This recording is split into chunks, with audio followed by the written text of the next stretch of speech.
Nikdy som CNG netankoval, všetko musí byť poprvýkrát, tak poďme na to. Vložte kartu.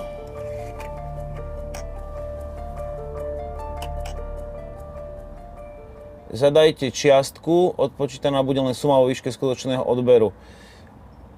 Dáme takto a uvidíme. Teraz pokračovať. To znamená, že keď tam dáte kartu, tak vám odpočíta len to, čo skutočne natankujete, čiže dajme PIN. Zatiaľ je to intuitívne a zvládam to aj ja. Vyberte kartu. Otvorím. Nasadím, zatisnem.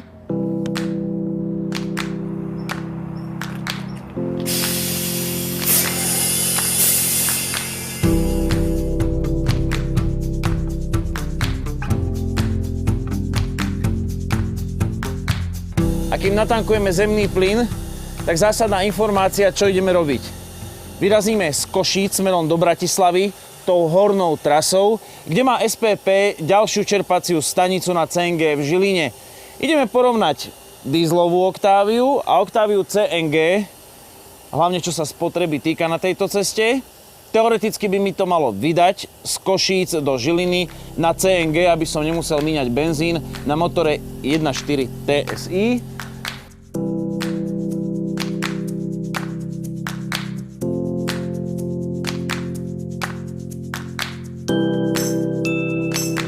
Ešte ideme po bloček, roztvoriť, zatvoriť.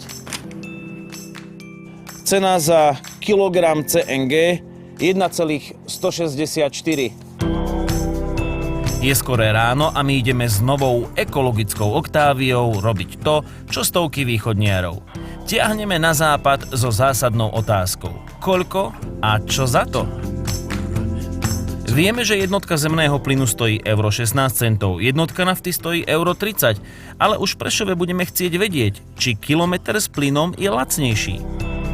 Sme v Prešove, Octavia CNG má priemernú spotrebu 4 kg CNG na 100 km a dieselová Octavia v tom istom režime jazdy má 6,6 z Košíc, pretože sme jazdili na úvod aj po meste. A ideme ďalej. Diesel bol v chladnom ráne smednejší a prehráva s 9 centami na kilometr. CNG jazdí zatiaľ za 5 centov na kilometr a kúri o niečo rýchlejšie. A kamera žije, hoci digla na zem. Prišli sme z Košíc na Branisko, prešli sme 75,8 km a mám priemernú spotrebu 4,2 kg CNG na 100 km. No a teraz nejaké to kilečko CNG obetujeme na to, aby som zistil, aké sú jazdné vlastnosti. Ktorá služobná Octavia je lepší pretekársky stroj?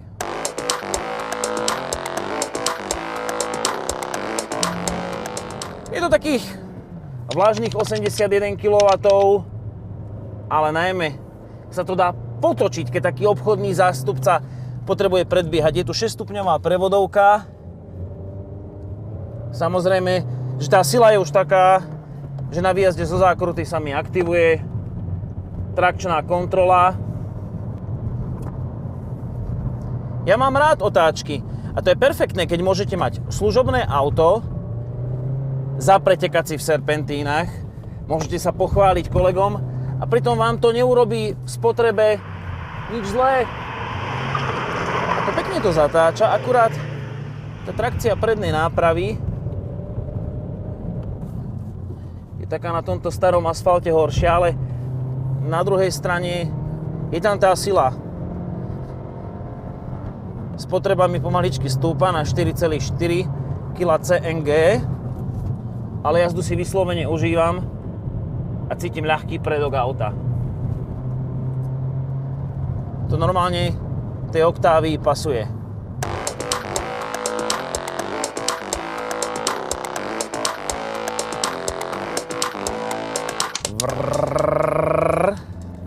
Tá naftová Octavia je taká tuchšia. Zdá sa mi tak pocitovo možno ťažšia. A je taká tuchšia. Prejavuje sa tak inak. Je pravda, že aj tá 1.6 taká teraz hore kopcom od tých 2000, no potiahne. Ešte 3 to ide a potom to trošku padne ten krútiaci moment. Takým hore braniskom som vytlačil spotrebu CNGčka na 4,4 kg na 100 km, tak tento dieslik sme zdvihli na 6,3. No a pokračujem na diesli, aby som nezabudol, aké je to byť kráľom v TDIčku.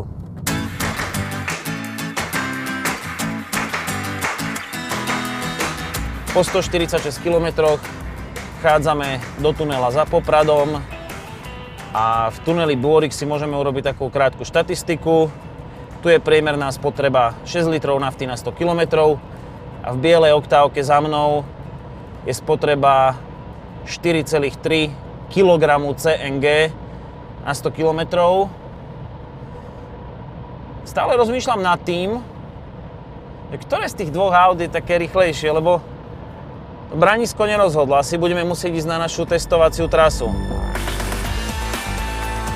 Konečne sa ukáže, ktoré kone sú silnejšie. Naftové alebo plynové.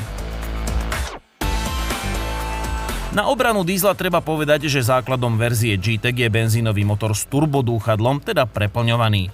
Pripomeňme, že motor 1.4 TSI patrí do kategórie Bifuel, teda jazdí na benzín aj na plyn, preto s ním môžete na obe nádrže prejsť 1300 km. Nás ale zaujíma pohon CNG, ktorý nepreukazuje stratu výkonu oproti benzínu, skôr naopak, je ešte svižnejší. Verzia GTEC je oproti porovnateľnému dízlu drahšia o 350 €, avšak má viacprvkovú zadnú nápravu a 6-stupňovú prevodovku. Dve plynové nádrže majú životnosť 20 rokov a kontrolu si vyžadujú iba každé 4 roky. V dvojročnom intervale treba prekontrolovať plniace hrdlo a plynový systém. Akurát nádrže vás oberajú o možnosť voziť so sebou rezervné koleso. Diaľnica znížila rannú spotrebu dízla. Hoci pri sítej 130 klesla na 5,5 litra, my sme ju zase zvýšili. No veď, je to služobné auto.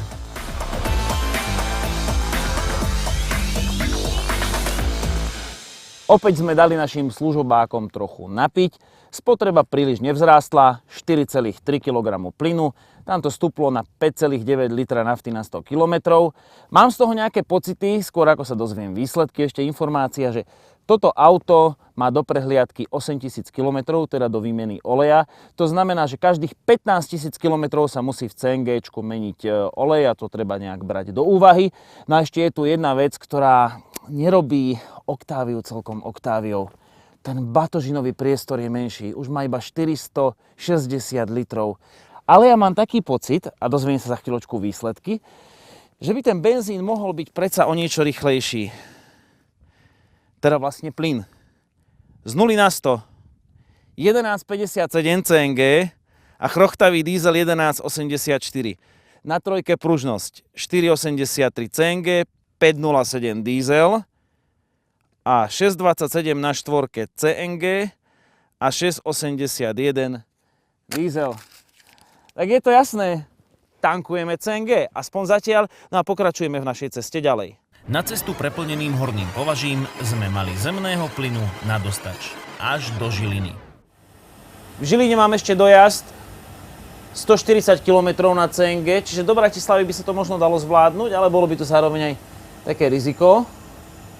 A teraz vám presne poviem, za koľko eur som prišiel z Košíc do Žiliny.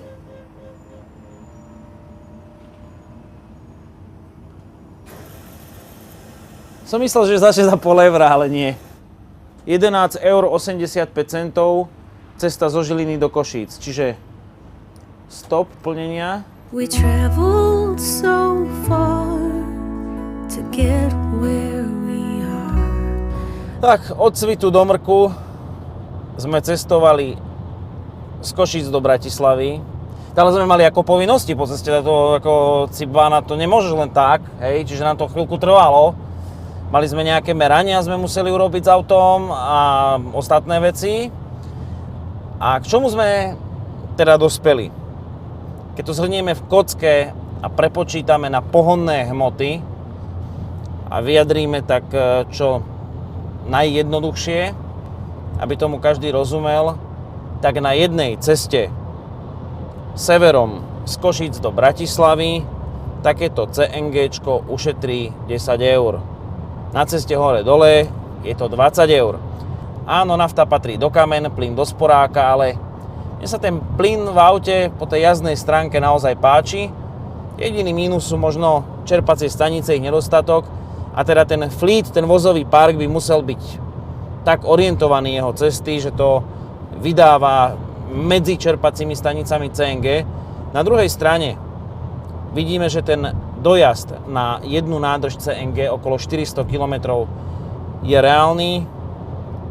A čo sa mne osobne páči, keď idete na tú vyššiu diaľničnú rýchlosť, keď to tak služobne tlačíte a naháňate sa, lebo aj dnes sme robili dynamické merania, skrátka sme šli tak, jak to robí obchodný zástupca, tak tá spotreba toho CNGčka ako nejde nejak extrémne hore.